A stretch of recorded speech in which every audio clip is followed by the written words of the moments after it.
Hi, I'm Erin Welsh. And I'm Erin Allman Updike. And This Podcast Will Kill You. So this week and next, we're going to be talking about starvation and famine.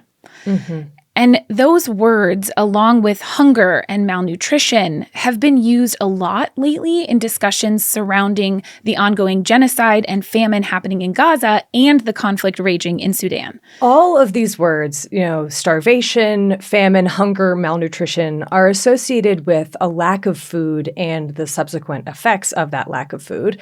But each one of these words has a distinct meaning. And so what we want to do with these two episodes is to provide a bit of context for understanding, what it is that we're talking about when we talk about starvation and what it means to declare a famine. Yeah. So we're starting out this week discussing starvation, the physiological and psychological impacts, and a little bit about its history, and you'll hear more about that Minnesota Starvation Experiment. Yes, you will.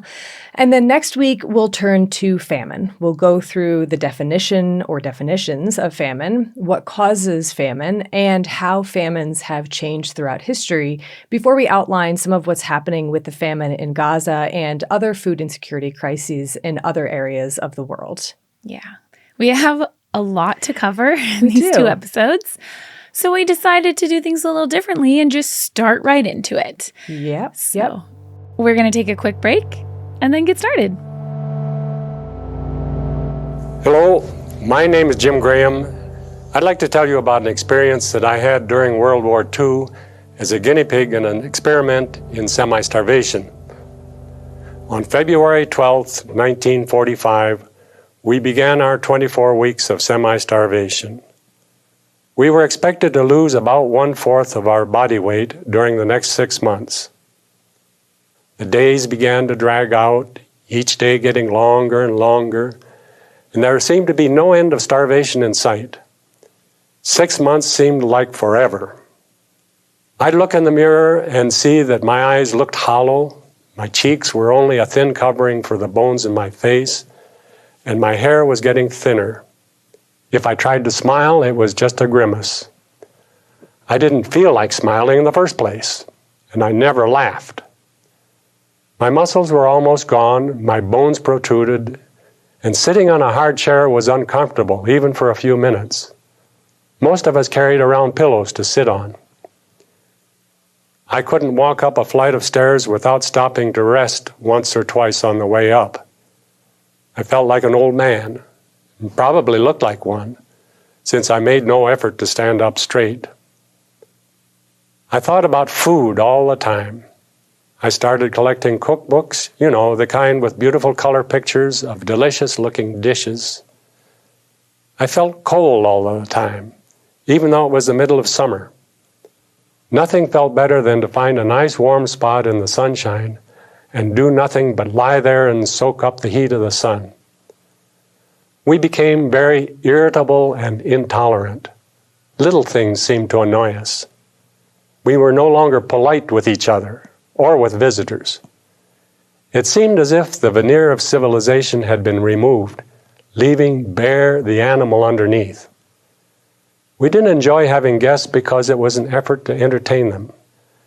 And we were not usually very diplomatic about showing our feelings about it. Food occupied our thoughts all the time. At mealtime, each one had his special way of dealing with the food. A couple of the fellows would eat their food quickly and then leave the cafeteria and try to forget about it. Most of the rest of us dawdled over our food. Some would mix their food all together. Others would savor each bite of each item on the plate. We'd been told before the experiment that the food might become monotonous, since there were only 3 menus. But it was far from monotonous. It was food, and any food tasted good. To this day, I find one of the tastiest foods is a simple boiled potato. It's delicious. Any food looked good. Even the dirty crusts of bread in the street looked appetizing, and we envied the fat pigeons picking at them. Wasting food was a crime. We felt the waste of food in restaurants was intolerable. On July 29, 1945 was the day semi-starvation was to end, and we were to begin eating again. It was also my 23rd birthday. After the experiment was over, I was still hungry for a long time.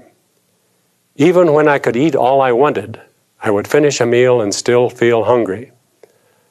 My stomach just would not hold anymore.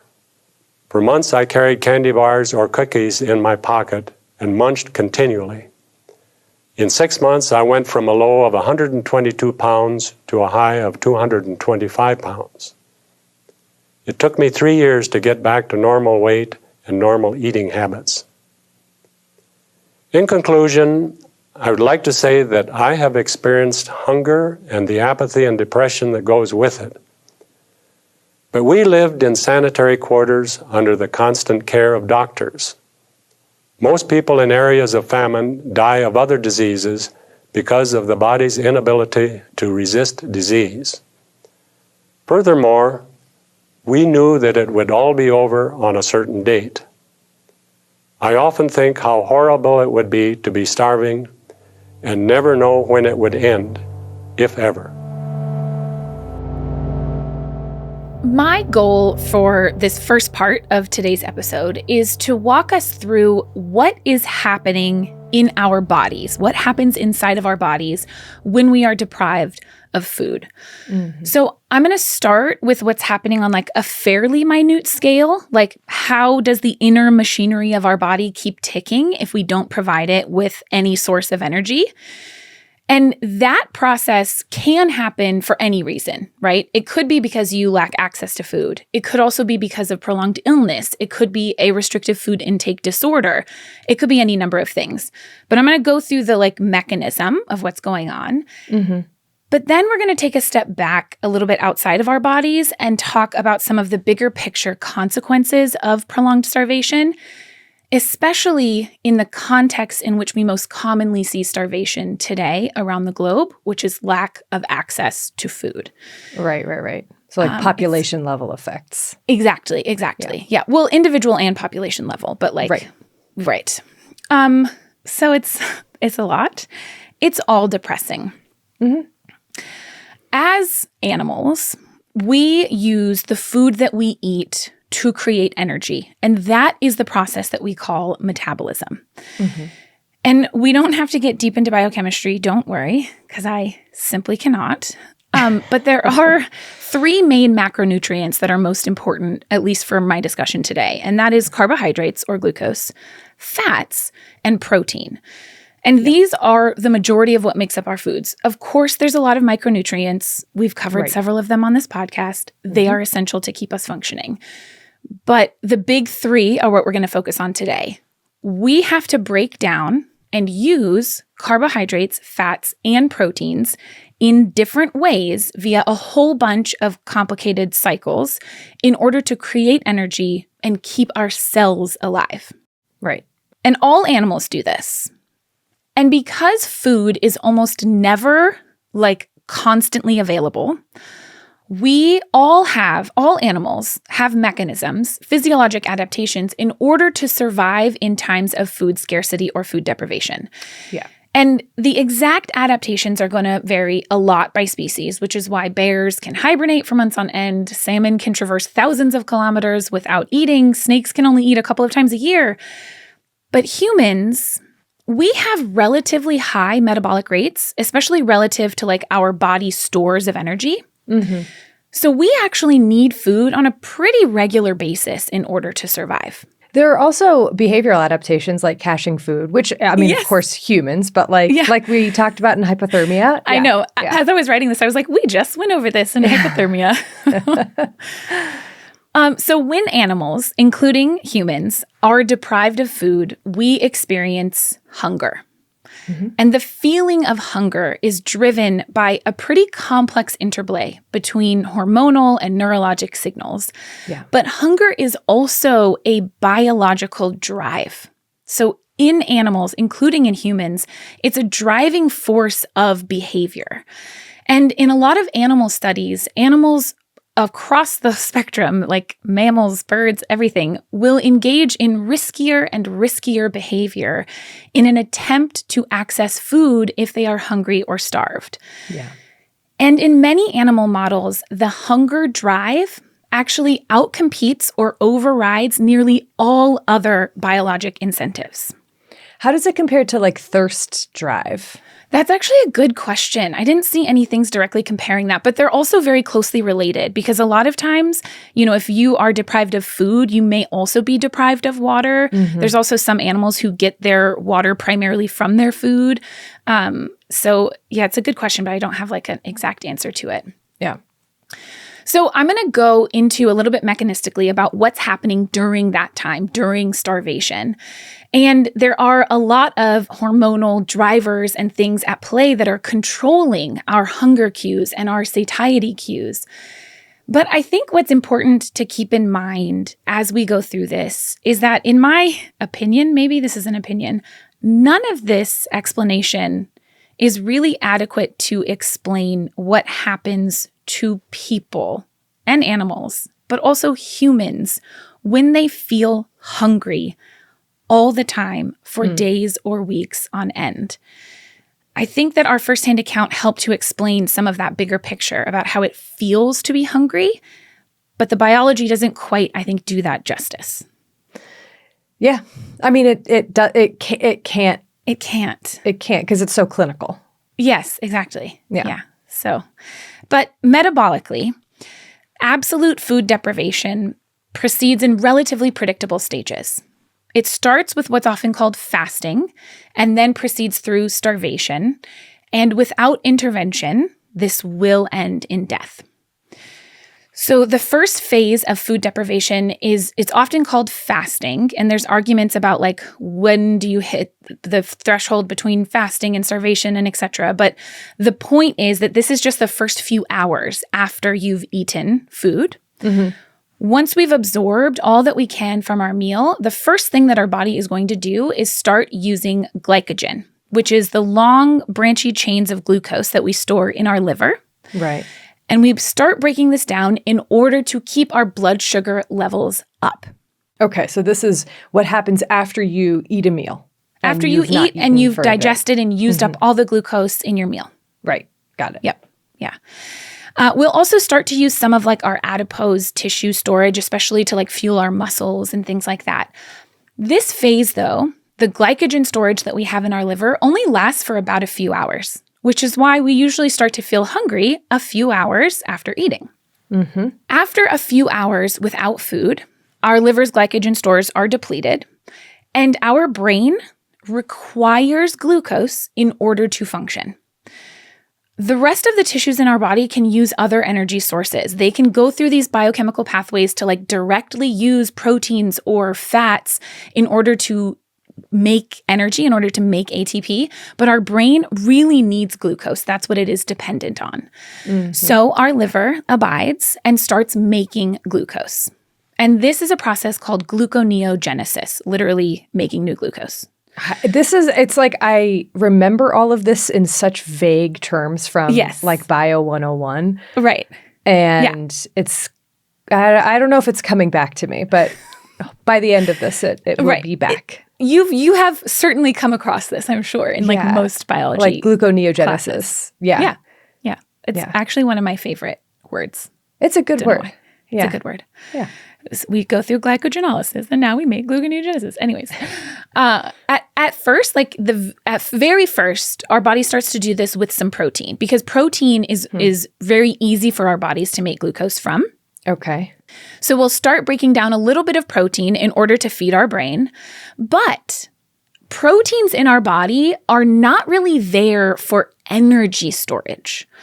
We use proteins in our body for building stuff. We use it to make our muscles. We use it as enzymes, right? So our body tries to preserve protein aside from like what we eat and then have to use, right?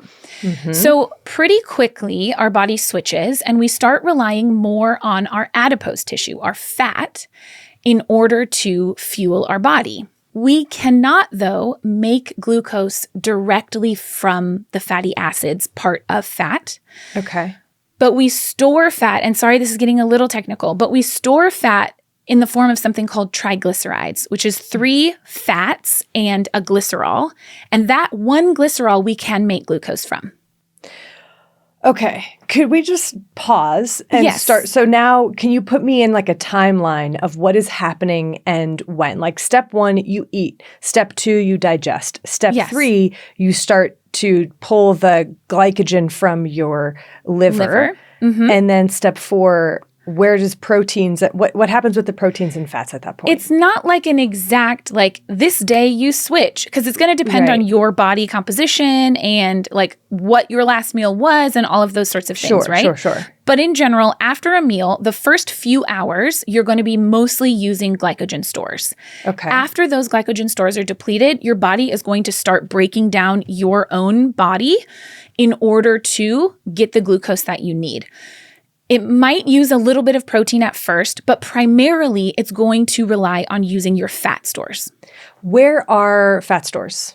I mean, all over your whole body. Okay. All of your and fat. it's just everywhere. It's just sort Everywhere. of Yep, Yeah. exactly. Yeah. Okay. So we start seeing a lot of this process called fatty acid oxidation.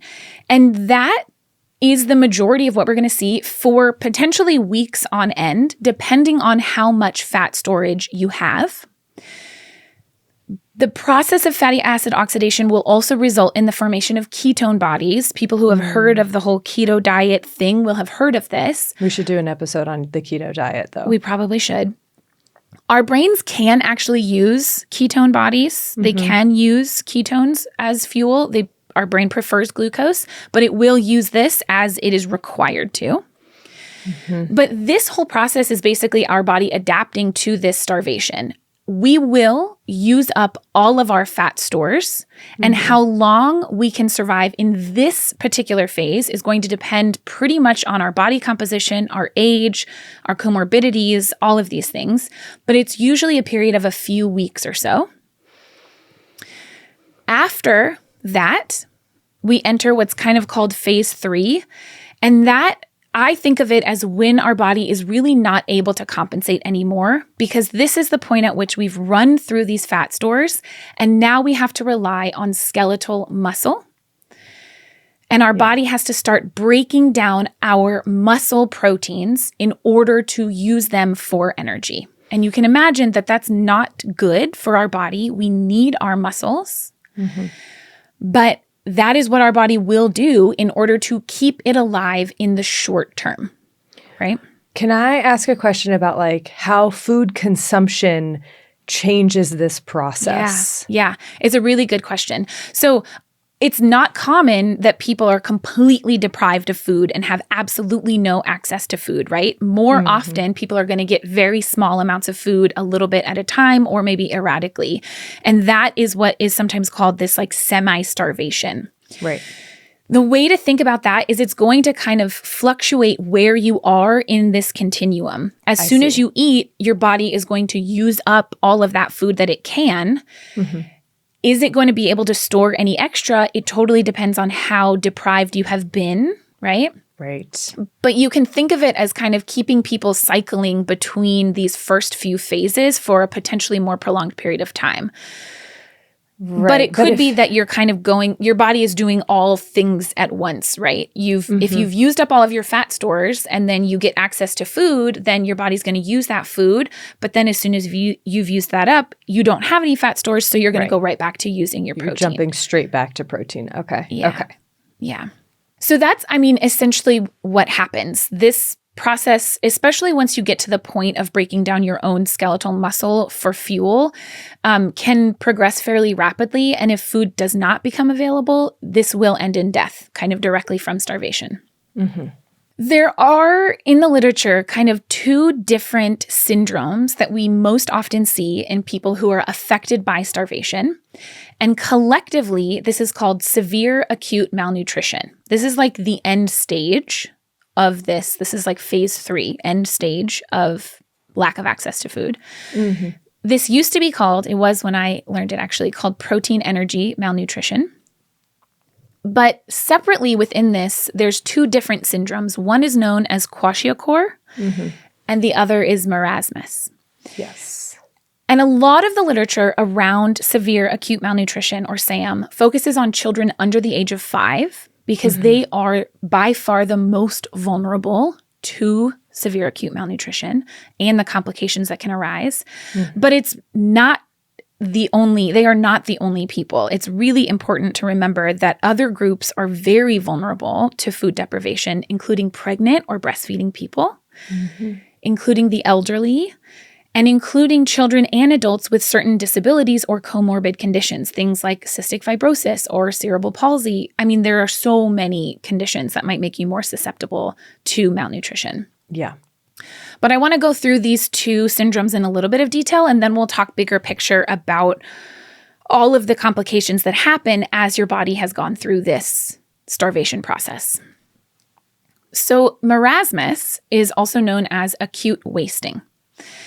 And this is when you lose a very substantial amount of weight, and usually in a relatively brief period, although some people, if they have been experiencing prolonged semi-starvation, it might be over kind of a longer time period.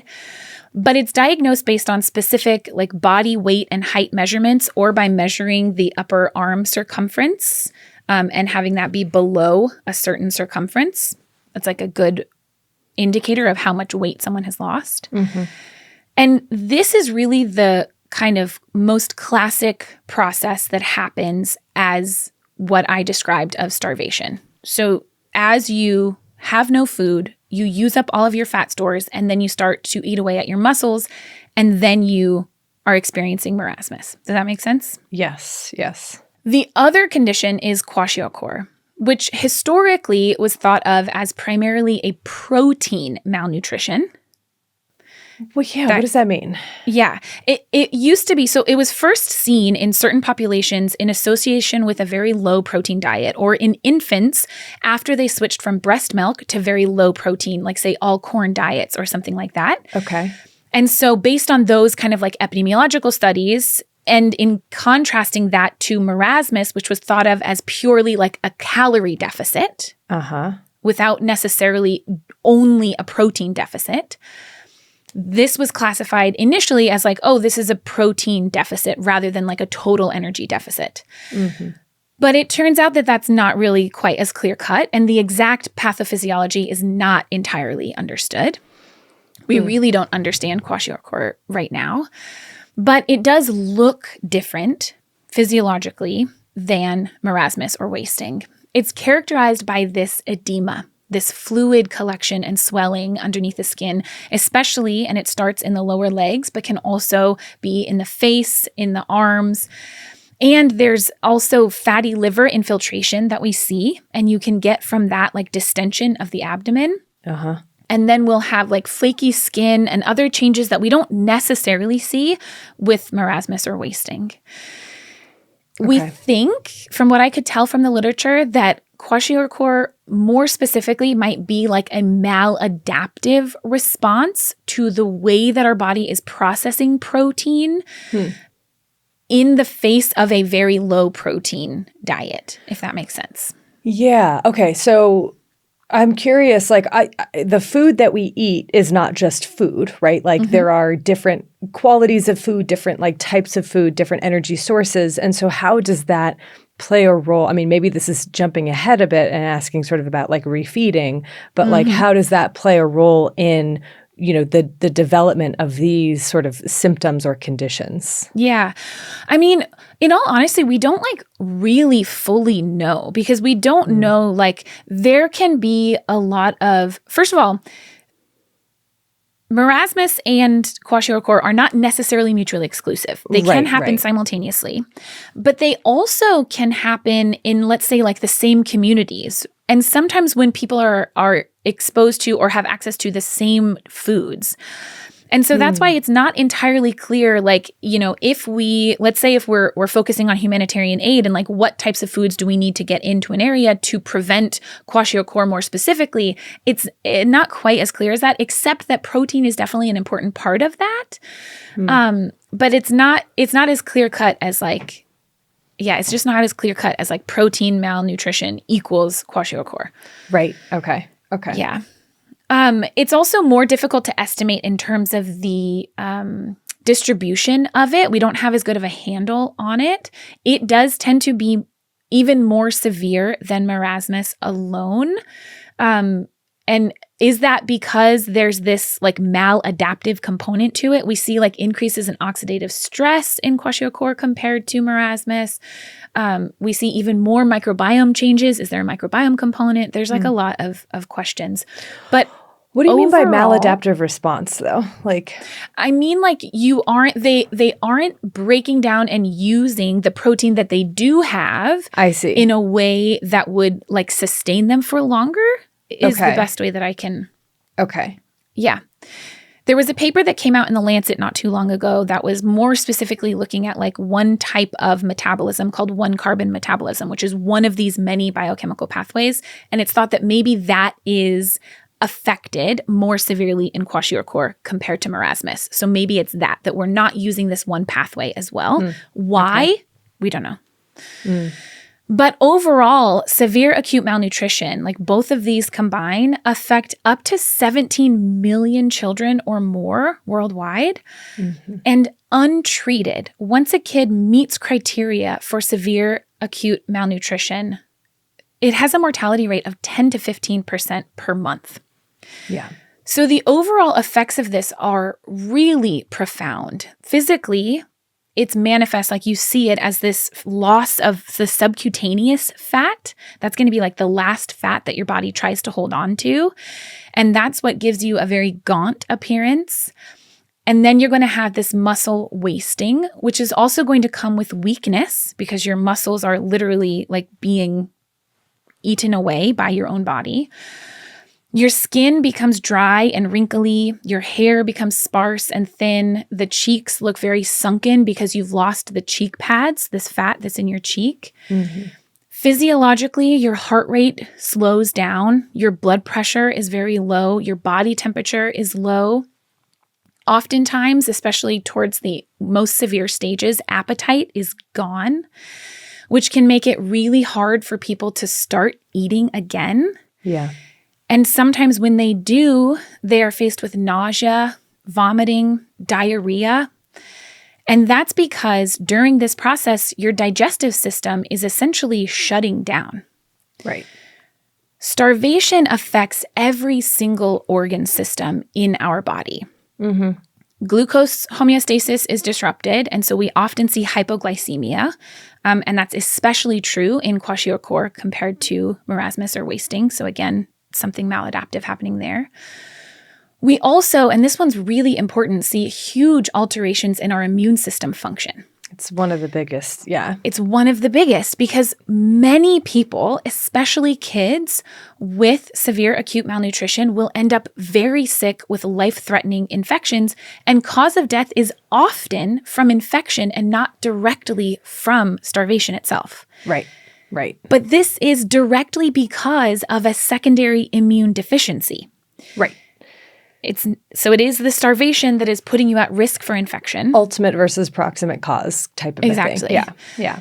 But this immune deficiency comes from a combination of different things. There's disruption in all of our major barriers, right? There's disruptions of your skin integrity, of your respiratory barrier, of your gut barrier. But then we also see an increase in the activation of inflammatory pathways. We see T cell dysfunction. We see a reduction in antimicrobial activity of most of our immune cells. And then, like I mentioned, we see this like offlining of our entire digestive system because it's not doing anything. And so our body is trying to preserve energy. We see our liver, our pancreas, our biliary system, our intestinal tract essentially not functioning at their typical capacity. We also see huge changes in the gut microbiome, which can sometimes include bacterial overgrowth in the small bowel. Especially in kids, we can get impairment of thyroid function and cortisol and growth hormones, which can have profound effects for the rest of their life. I mean, so many of the aspects of starvation, whatever, at what point in your life it happens, it will stay with you forever. Forever. Absolutely. And then there's changes in our brain functioning as well. And not just an increase in lethargy and irritability, but also the psychological effects, which are really profound and honestly not quite as well characterized. But I know, Erin, you'll talk a lot more about some of the initial data that we have on this from that semi-starvation experiment. There was also a more recent review paper that highlighted several hundred studies, a lot of which were in that kind of artificial type of environment. That's where a lot of our data comes from. But there was also at least some papers that were looking at the effects of starvation psychologically in more, unfortunately, realistic situations, like in areas of famine or chronic starvation and things like that. And we consistently see increases in depression, anxiety, higher psychological distress.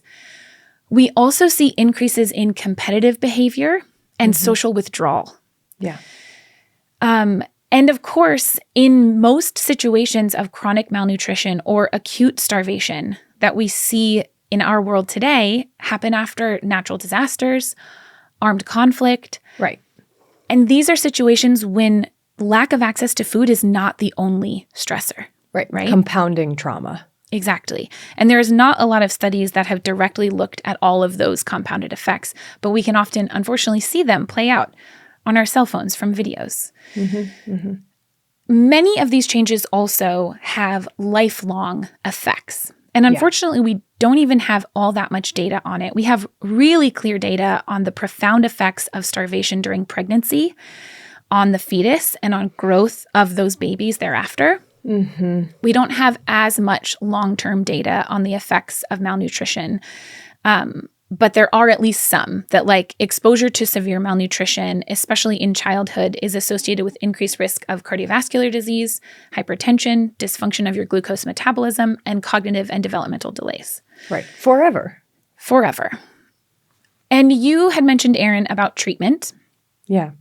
And it might sound like treatment should be straightforward, right? If the problem is lack of access to food, get people access to food. Yeah, nope, not that. It's not straightforward. It's not that straightforward for a lot of reasons, right? In the context of starvation, both like acute food insecurity and more chronic food instability, we do rely on food. Like, that is the number one thing. And a lot of times, humanitarian programs and things like that are going to rely on what's called ready-to-use therapeutic food, or RUTF. And this is something that has been specially formulated based on studies to try and hit at those most important nutrients, right? We have a good amount of proteins. We have all of the essential amino acids. We've got micronutrients, which are really important, even though I didn't focus on them. In severe acute malnutrition specifically, it's usually treatment with this, like, ready-to-use therapeutic food, and often a short course of antibiotics if you've gotten to the point of meeting criteria for severe acute malnutrition. Right, yeah.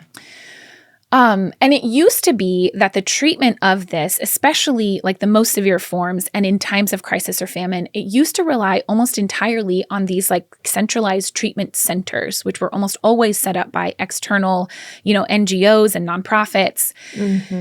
But it has really shifted for the better to more community-based care because A, that's going to get access to a lot more people. B, it's going to mean that caregivers can stay, especially with their children and their other children who might not be as sick as the ones who need the most help.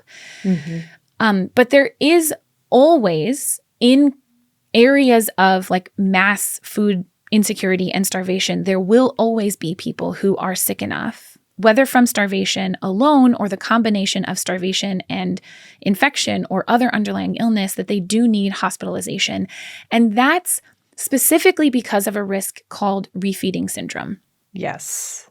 Yeah. And basically, this is that as you rapidly increase nutrient intake when you've been deprived for so long, your body switches from this prolonged state of breakdown to all of a sudden being like, we've got food, we need to build up. So we switch from what's called catabolism to anabolism. So instead of breaking down our body, we're building up storage.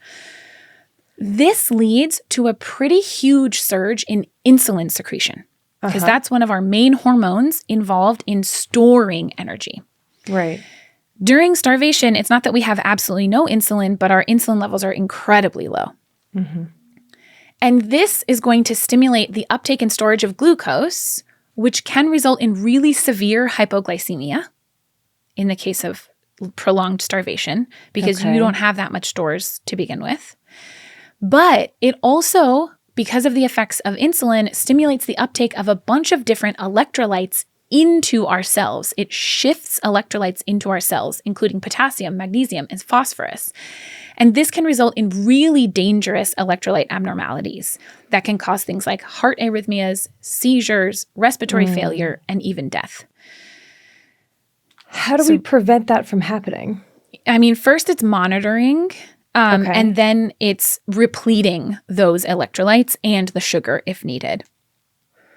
How do we do that? By giving people that, whether it's through IV or through eating. So making sure that they're getting enough potassium, making sure that they're getting enough magnesium and phosphorus. Yeah. And so it's just like those monitoring those levels, essentially. Yep. I mean, I imagine that would be very difficult to do in situations where, you know, there's already aid is being blockaded. Right. Exactly. For instance. Well, and so many of the areas where we see, especially like acute disasters, the healthcare infrastructure is not there either. Yeah. Right. So refeeding syndrome is a very real risk if you are not able to identify it and manage it. And those who are most vulnerable to refeeding syndrome are those who are also at the most extreme end of malnutrition, or can it really happen to anyone who's been in a semi-starved or like experiencing chronic hunger for a while? Yeah, that's a really good question. You don't necessarily have to meet criteria for severe acute malnutrition to be at risk for refeeding syndrome. Okay. It is really this prolonged risk. So often people might meet criteria for severe acute malnutrition, but not necessarily in order to potentially have refeeding syndrome. Okay. Yeah, it's something we unfortunately see a lot actually in the hospitals in the context of like restrictive food intake disorders like anorexia and things like that. It's not uncommon to see refeeding syndrome in those contexts as well. I see. And globally, millions of children face food insecurity, especially in low and middle income countries. It is estimated that at least 10% of deaths in children under age 5 globally are due to severe acute malnutrition. And there are estimates as high as 45% of deaths in kids under age 5 being at least in part due to undernutrition, meaning it's a combination of their susceptibility to infections and all of these other things as a result of undernutrition. I mean, starvation is not just a simple lack of food. Correct. Right. Right. Especially, and we'll talk a lot more about this next week, but many of the situations that we see kind of acute disruptions in food supply, we also see displacement. Mm-hmm. We also see armed conflict. We also see crowding. We also see lack of or dismantling of or disruption of clean water facilities, sanitation facilities. Yep. All of those things are going to put people at higher risk of the spread of infectious disease, and we know that they are more susceptible to infectious disease. We see things like outbreaks of diarrheal diseases, which can be very devastating, cause dehydration and electrolyte imbalance when you are already facing malnutrition. Mm-hmm.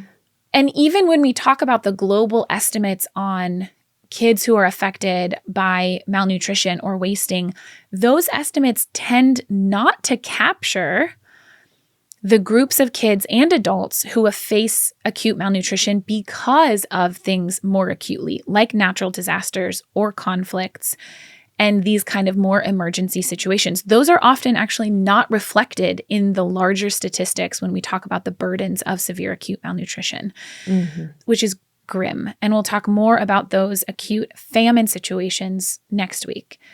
But Erin, can you tell me a little bit more about how we learned what we know about these effects of starvation on our bodies? I can tell you about one way we learned, yes. Thank you. The brochure read, "Will you starve that they be better fed?"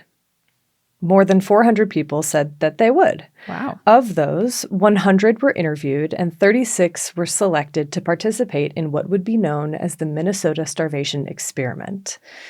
So in 1944, as World War II entered its fifth year, researchers in Europe and the U.S. grew increasingly aware of the dire situation that was facing much of war-torn Europe and of the horrific and brutal conditions in Nazi concentration camps. Millions of people who had gone months, even years, without access to enough food and clean water, adequate shelter and clothing, and healthcare, leading disease to spread unchecked. People realized that when this massive global conflict came to an end, which seemed more and more likely as the months went by, massive numbers of relief workers would be needed to deliver food and resources in liberated cities and camps. But there was no agreed-upon plan for how best to distribute these resources, like what and how much food to give a starving city, what kind of food.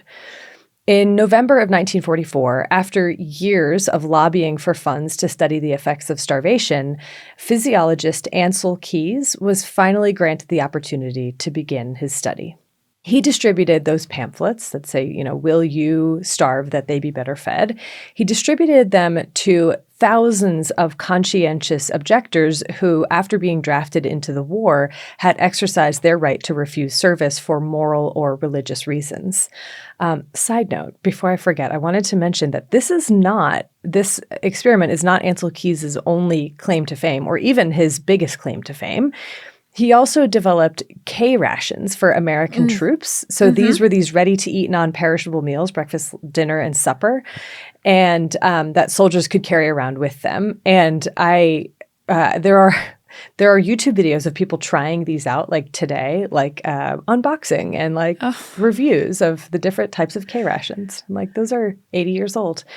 Wow. I think they were also made up through the 1950s. I'm not sure. Don't quote me on that. Keeping it in the podcast anyway. Yeah. Old. And he also, in addition to K rations, he, along with his wife, popularized the Mediterranean diet. I saw that too. I was like, wow, Keys. Get it. Keys. Yep. He was kind of an influential guy. How about that? Kind of, yeah. But anyway, so Keys was interested in starvation not only in terms of its effects on the body and the mind, like what is actually happening during starvation, but especially how best to feed someone, to treat the starvation without causing further harm, and also while making efficient use of limited resources. Like the resources were limited. Most of Europe was under rationing anyway. And so he designed this experiment where he took 36 young, healthy men and put them on a semi-starvation diet. And on this podcast, we are, I think, fairly accustomed to thinking of the word volunteer in quotes, like especially when it comes to early 20th century medical experiments. Yep. But in this case, volunteer seems to truly mean volunteer. And Ancel, I feel like that sets this apart almost more than anything. Absolutely. That he did not experiment on people unwillingly. Right. Yeah, he didn't. Like, he was really, I think, very deliberate about what he was doing, as were the men who participated. Like, Ancel Keys seemed truly motivated by the desire, the passion to reduce suffering in people around the world. And many of the men who participated were later interviewed in like the early 2000s about their experiences, and they all said that if given the chance, they would do it again. Which is, I think they were very proud of their contribution. Because I think to be a conscientious objector during World War II, it came with many complex emotions that some of the men talked about. One man said, quote, the sense of not sharing the fate of one's generation, but of sort of coasting alongside all of that. You couldn't feel you were part of anything terribly significant in what you were doing. End quote. And so this was kind of their way of like contributing to the effort to defeat fascism without compromising their morals, which, yeah. So the experiment started in November 1944 with a 3-month control period during which the men all received a standard diet of 3,200 calories of food a day, or kilocalories. I'm just going to say calories from this point forward because that's how we tend to think of calories today. Yeah. So started with 3 months, 3,200 calories of food a day. Some of the men, like I think the firsthand account, Jim Graham, he actually needed more. He was losing weight on that because he was quite an active person anyway. Yeah. Impressive. So then there began, after those 3 months, a 6-month period of semi-starvation. So it started on February 12th, 1945. And the semi-starvation was a daily caloric intake of roughly 1,800 calories a day. So there were 2 meals a day, one at 8 a.m. and one at 6 p.m., except on Sundays where they got, I think, just one larger meal. And the food tended to reflect what the most impacted areas of Europe might be consuming. So things like potatoes, turnips, brown bread, stuff like that. Breakfast, for example, might consist of a small bowl of farina, 2 slices of toast, a dish of fried potatoes, some Jell-O, a bit of jam, and a small glass of milk. And initially, the men were allowed to eat gum, but that stopped after some of the guys were going through like 40 packs a day, just for something to put in your mouth. Yeah. And the men were also expected to walk 22 miles each week. And so this was, and they had to record this, I think. I actually don't know how they tracked this, but the idea was that they would be consuming fewer calories than they expended. So it was supposed to be like a 3,000 calorie expenditure daily, they were only intaking 1,800 calories of food. So they had to remain active enough that wasn't. Yes. Yeah. Yeah. But other than that, their movements weren't too restricted. There was a buddy system that was instituted at one point, but they were given, various administrative or housekeeping duties. They attended political science and language classes as prep to become international relief workers when this was over. And the goal was to have participants lose 2.5 pounds a week, which is a lot. So that at the end of 6 months, they lost 25% of their total body mass. Everyone was routinely weighed. Their strength and their endurance was tested. Blood was screened. Other body measurements were taken. And they were also routinely given intelligence and personality tests just to kind of assess psychological status. Interesting. And results from their weekly weigh-in were posted at the end of each week, could cause tensions to run high. Some people would just avoid it until they absolutely had to see how much they were getting. It would determine how much food you got to eat the following week. And so one of the men, one of the men, Daniel Peacock, recalls that, quote, "We were given our food along a cafeteria line, and if the guy ahead of you is given 5 slices of bread, that's pretty hard to conceal. And if you're only getting 3, that's pretty touchy," end quote. They were also all required to keep a journal to keep track of their mental and physical progress. Some of the guys described how when they had to cross a street, when they were out on, their walks, they would wait until they encountered a driveway so that they wouldn't have to step down or step up on the curb because they were just had no energy. They noted how they lost any sex drive whatsoever pretty quickly. Quote, "I have no more sexual feeling than a sick oyster," wrote one man. A sick oyster. Yeah. And they became obsessed with food. Quote, "Eating became a ritual. Some people diluted their food with water to make it seem like more. Others would put each little bite and hold it in their mouth a long time to savor it. So eating took a long time," end quote. There was a lot of fascinating diary snippets that I encountered. So I'm going to read you a few just from a few of the different months because you can see sort of a little bit of the month by month. Yeah. Month 2, quote, "I just don't have any desire to do the things I should do or the things I want to do. Instead of writing a letter, I read a newspaper. Instead of studying, I read a pamphlet. Instead of cleaning, I putter around making excuses such as, well, I really won't have enough time to do the complete job. I'll do it later," end quote. And then month 2, "I purchased a tube of toothpaste yesterday. Finally got around to using it for the first time last night. Had a desire to eat the paste, but controlled it." Month 5, "I also found myself becoming senselessly irritable, particularly when I watched some of the bizarre eating habits of others. One mixture that came near flooring me was potatoes, jam, sugar, gingerbread, all thrown into a bowl of oatmeal and used as a sandwich spread. I hate to see guys picking around with this or that to make a superb sandwich, all the time letting their soup get cold," And month 6. Stayed up until 5 a.m. last night studying cookbooks. So absorbing, I can't stay away from them. Which might be our first hand. He did mention becoming obsessed with cookbooks. After the 6 months of semi-starvation ended, on July 29th, 1945, there was a 3-month period of refeeding. The men had lost, on average, the goal, which was a quarter of their body weight. Their hearts had shrunk by almost 17%. They beat a lot more slowly, like their pulse was a lot slower. Blood pressure dropped tremendously. They became anemic. Their lung capacity had decreased by 30%. Wow. And a few experienced pretty severe neurological symptoms that had to be treated, like separately. For the refeeding portion, the men were placed into different treatment groups based on caloric intake, protein levels, and supplemental vitamins. And the men began to receive daily calories ranging from 2,000 to 3,000. Okay.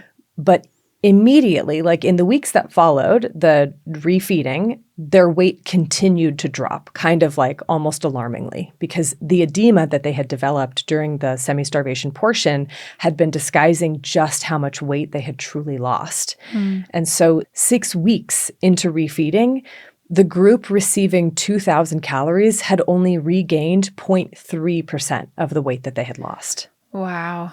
And even the group that was receiving the most calories, which was 3,000, had regained after 6 weeks 19.2%. And they still complained of all the same things during the semi-starvation period.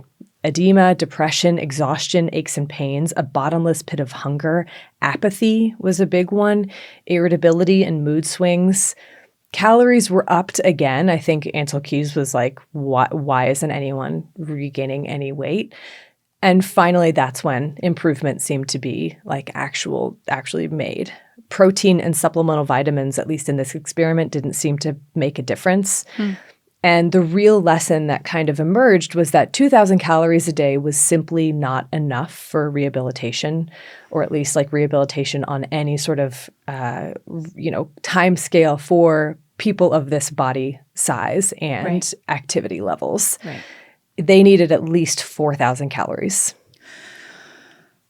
I feel like that's so important because it just shows that like when you have been subjected to undernutrition for so long, you can't just go back to, like, we think today of 2,000 calories as like a standard diet or whatever. Right. You can't just go back to, you can't just have the bare minimum. Your body has nothing and it's going to try and build that up and it's not going to be able to. It's not going to be able to. Yeah. There's such a recovery process. And so when the experiment ended, which was in November 1945, normalcy still hadn't returned for any of the men. They were allowed to, at that point, and then the 12 months was all over, the men were allowed to eat whatever and how much they wanted. Some began to eat 10,000 calories a day because they just felt like they could eat a huge meal and still be hungry. Just empty, Others ate so much that they had to go to the hospital because they would be vomiting, and it was, some had to be treated for that. Food anxiety remained with these men for a very long time, and their bodies, their heart and their lungs, they took a lot longer to return to baseline than anticipated. Within a few months of the experiment's end, Keys and his colleagues wrote up a pamphlet to distribute to aid workers, and it proved to be crucial after the war ended in delivering appropriate aid. And it's on the Internet Archive if you're curious. I'll link to it. It went over physical changes, behavioral changes, refeeding, how to help people cope with what they had gone through. There was a really interesting thing. This is when like communal feeding areas were still like very much a thing. And it would be like, do not allow people to stand in line. Like it is incredibly demoralizing. There was like a lot of really interesting, and who knows how much of this was like from the experiment or just like, this is what we think. But it was a really considerate sort of like, what is the not just about food, but it was like considering what these people have gone through, like a more empathetic approach to how can we relieve the suffering. Yeah. Also in 1950, Keys published a 2-volume whopper of a book titled The Biology of Human Starvation. It was almost 1,400 pages. And I didn't read any of that, but I'm sure it's out there. But the Minnesota Starvation Experiment was really groundbreaking for being among the first to systematically study what happens to both the body and the mind during long periods of semi-starvation and how to rehabilitate a starving person. It wasn't the first, so there were a few actually that also happened during World War II. There was the Warsaw Ghetto Hunger Study in 1942, which was kind of done surreptitiously. And then there were studies in the Netherlands in 1944 to 1945. There was actually a fair amount of starvation research. One author described World War II as, quote, a cornucopia of starvation research, a wealth of hunger, end quote. Yeah. The Minnesota Starvation Experiment marked a necessary and crucial step forward in our understanding of how to deliver aid to victims of mass starvation. But for many, it came too late. World War II in Europe ended on May 8th, 1945, and in Japan a few months later on August 14th, months before the study ended. Thousands of concentration camp survivors died of refeeding syndrome in the weeks after the camps were liberated. Could they have been saved if the study had started earlier? I don't know. Mm-hmm. To me, the real question is, why wasn't there any interest in the effects or treatment of starvation until this time, until World War II? One English officer remembered meeting with public health advisors in January 1945, which was the month that Auschwitz was liberated. Quote, "It was frightening to realize how little any of us knew about severe starvation. In our lifetime, millions of our fellow men had died in terrible famines in China, in India, in the USSR, without these tragedies having yielded more than a few grains of knowledge of how best to deal with such situations on a scientific basis." End quote. The opportunity was there. It had been there. It had come up time and time again. Modern science existed. Western medicine simply lacked interest or a sense of urgency in understanding this problem. Maybe it was a little bit of hubris mixed up with a sense of superiority, like, we've got our stuff figured out. It won't happen to us. We don't have to worry. It's not happening here. Yeah. It's happening over there. Yeah. And so when starvation came to Europe, no one really knew what to do. And it didn't come alone. It rarely does. Starvation is just one component of a famine. It rides alongside disease, fear, violence, despair, and a perpetual sense of uncertainty, of not knowing when anything will end. Things that can't and shouldn't be captured in a medical experiment like the Minnesota Starvation Experiment. And I want to end with a quote from a paper by Sharman Abt-Russell.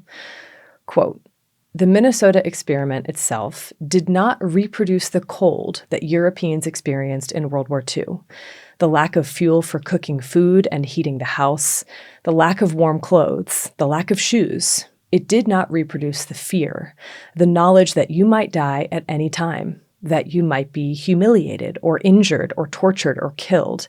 It did not reproduce the murder of a neighbor, the corpses in the street, the inexplicable loss of human decency. It did not reproduce the death of your son." End quote. Famine is so much more than starvation, and starvation is so much more than a lack of food. And so that is kind of where I want to end things today, so that next week, that's sort of what we'll talk about is like the bigger picture that encompasses all of this. So, yeah. Yep. So make sure you tune in next week. Tune in next week. In the meantime, there's some sources that we could share. So many. I want to shout out just two in particular. There are several more that will be on our website, but one is by Sharman Abt-Russell, The Hunger Experiment. And then another is by Calm and Semba, titled They Starved So That Others Be Better Fed, Remembering Ansel Keys and the Minnesota Experiment. I have quite a lot of papers. I also had a book. I read a few chapters of a book called Hunger, the Biology and Politics of Starvation, published in 2010. It was fine. It's like more detailed than you need in all honesty, but it does have some good just like overview parts of the biochemistry and things. I really enjoyed a Nature Reviews Disease Primers paper from 2017 called Severe Childhood Malnutrition. And then a couple of there was a annual reviews in physiology, the comparative physiology of food deprivation from feast to famine. That one was really good for some of the like biochemistry. If you want details on biochemistry too, there's also Stanford has like a PDF of literally every biochemical like metabolic pathway. That's just kind of fun to go through and see how they all interconnect and which ones you're doing versus not doing at any given time. But we'll post the sources from this week's episode and every single one of our episodes on our website, thispodcastwillkillyou.com, under the episodes tab. We will. Thank you to Bloodmobile for providing the music for this episode and all of our episodes. Thank you to Liana and Tom and Pete and Brent and Jessica and Mike, and I'm sure I'm forgetting people, everyone at Exactly Right Network. Thanks to you, listeners, for listening, for tuning in, wherever you're tuning in, however you are. Let us know what you think. And a big thank you, of course, to our generous patrons. Your support really, really means the world to us. It does. Thank you. Well, until next time, wash your hands. You filthy animals.